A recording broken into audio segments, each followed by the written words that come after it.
প্রিয় বন্ধুরা, দেখুন আমি আসছি কমলাপুর রেলওয়ে স্টেশনে এখানে 3 নম্বর প্ল্যাটফর্মের একটা ভিডিও আসতেছে যে ট্রেনের পাথর ছোড়া হতে বিরত থাকুন, ভ্রমণরত স্বজনদের নিরাপদ রাখুন।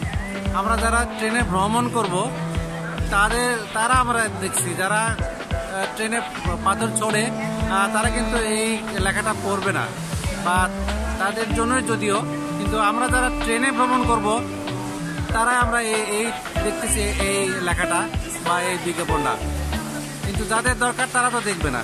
আমরা ট্রেনে উঠবো, ট্রেনে ভ্রমণ করব, আমরা আবার ট্রেনে কেমনভাবে পাথর ছুড়বো, তাই না বন্ধুরা? তাহলে কথাটা কেমন হয়ে গেল? তবে হ্যাঁ, আমরা সচেতনতামূলকভাবে সবাইকে বলে দিতে পারি যে ট্রেনে পাথর ছোড়া যাবে না। তো কাজেই যাই হোক, লেখাটা সচেতনমূলক যদিও।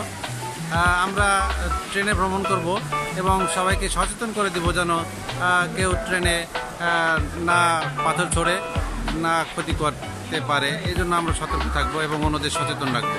তো যাই হোক বন্ধুরা, ভালো থাকুন। আমরা আসছি কমলাপুর রেল স্টেশনে, অনেক লোকজন, কারণ ট্রেন সময় মতো আসেনি, এই জন্য অপেক্ষার পালা।